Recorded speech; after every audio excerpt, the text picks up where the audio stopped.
Gli studenti dell'Istituto di Istruzione Superiore Odierna di Palma di Montechiaro in assetto da commissione parlamentare di indagine. Obiettivo la tutela dell'ambiente. Sono già in finale e stanno partecipando al progetto concorso Senato Ambiente del Senato della Repubblica Italiana.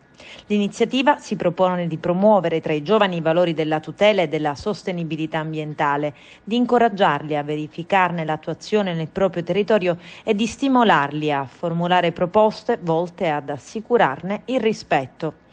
Il progetto concorso prevede infatti che gli studenti individuino una questione di interesse ambientale su cui ritengono sia opportuno intervenire, svolgano in classe sul territorio un'attività di ricerca, approfondimento e analisi nelle forme dell'indagine conoscitiva e predispongano un documento conclusivo. L'argomento scelto dall'Istituto Odierna di Palma di Montechiaro è l'inquinamento che deriva dalle acque di vegetazione. Gli alunni hanno avuto l'opportunità di fare video e di interviste tematiche a supporto del loro progetto che prevede il riutilizzo di queste acque. In modalità IBSE hanno imparato a fare domande, a dare risposte e soprattutto trovare soluzioni. Hanno visitato un frantoio, hanno incontrato a TVA Televideo Agrigento Claudio Lombardo di Mare Amico. Perché le acque di vegetazione inquinano? Le acque di vegetazione sono un fertilizzante, però se vengono utilizzate in maniera impropria, come quella di abbandonarla nei torrenti, nei fiumi e nei mari, provocano un grave inquinamento. È stato calcolato che le acque di vegetazione sono circa 200 volte più inquinanti delle fogne, perché sottraendo l'ossigeno all'acqua provocano la moria di tutto, sia della flora che della fauna, quindi non debbono assolutamente essere versate nei torrenti e nei mari. E come si possono smaltire? Ci sono diversi modi di smaltirli legalmente. Innanzitutto quella della diffusione a determinati quantitativi nei terreni dedicati. Quando si soffondono nei terreni dedicati funzionano come fertilizzanti. Se invece vengono abbandonati nei terreni provocano la morte proprio dei terreni. Oppure possono essere portati in impianti adeguati alla loro neutralizzazione, impianti di smaltimento. E che danni provoca all'uomo?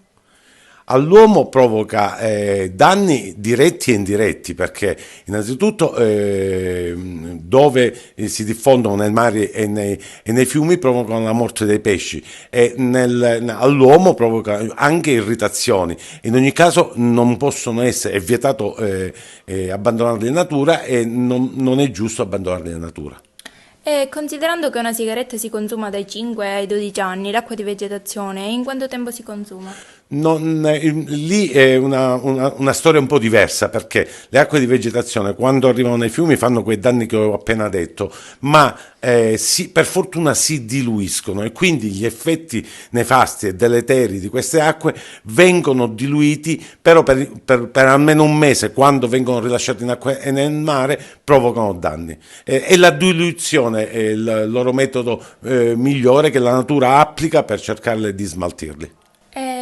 Le acque di vegetazione invece che essere gettate potrebbero essere riutilizzate e quindi anche trarne profitto? Certamente, innanzitutto come dicevo precedentemente come fertilizzanti, ma anche i sottoprodotti, i fenoli di cui sono ricche le acque di vegetazione possono essere utilizzate per i prodotti cosmetici, molte ditte lo fanno e quindi sarebbe il caso di andarli a recuperare invece di abbandonarli in natura.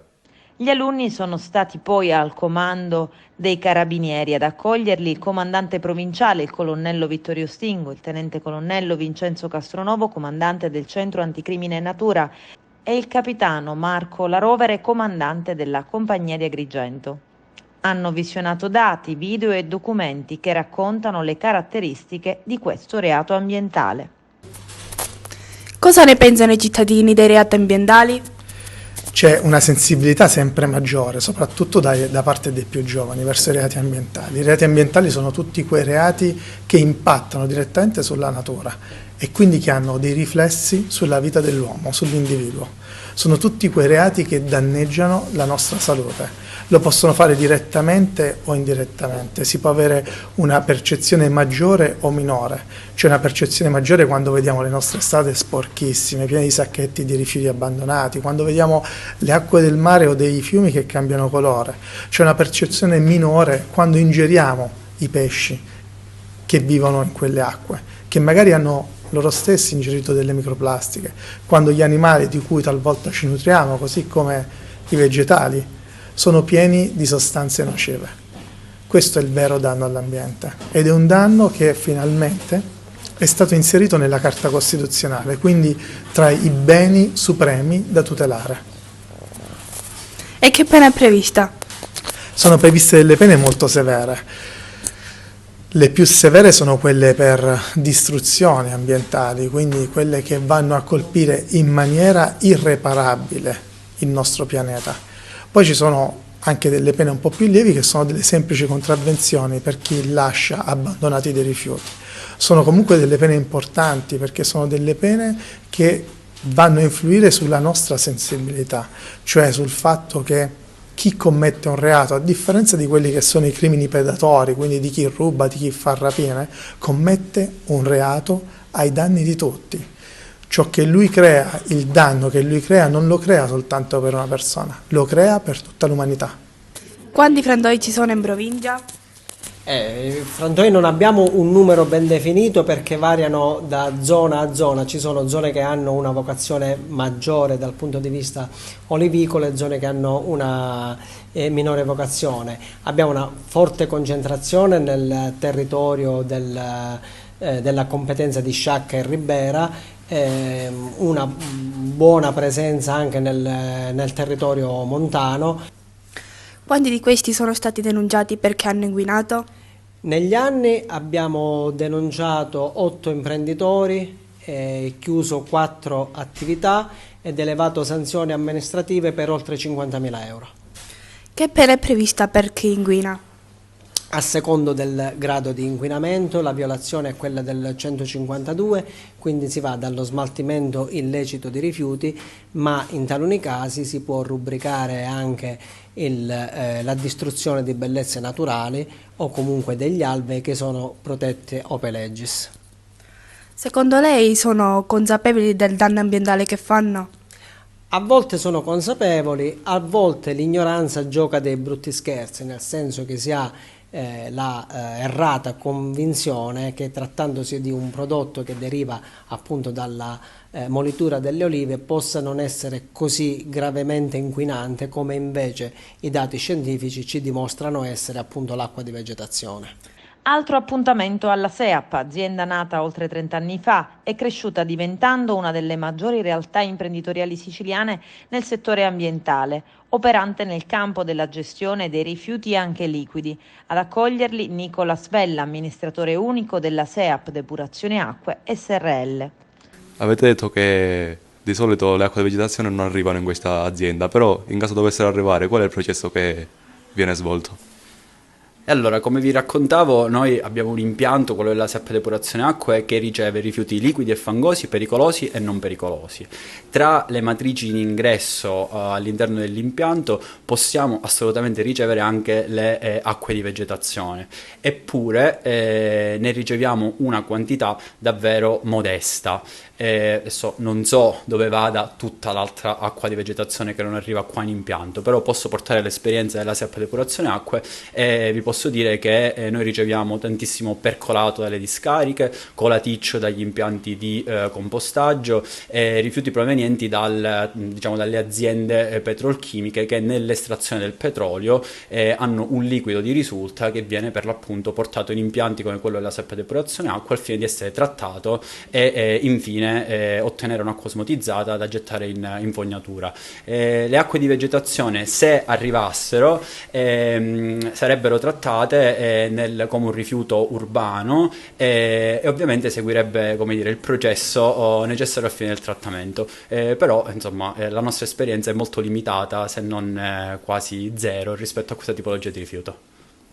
Le posso anche chiedere da quando esiste questa azienda e quanti impiegati ci sono a lavorare? Assolutamente, la SEAP Depurazione Acque nasce nel 2017 a seguito ovviamente della crescita della SEAP SRL, che è l'azienda madre, conta oggi 20 dipendenti ed è un'azienda insomma che funziona con questo numero di dipendenti e riesce a trattare ben 167.500 tonnellate all'interno di un anno.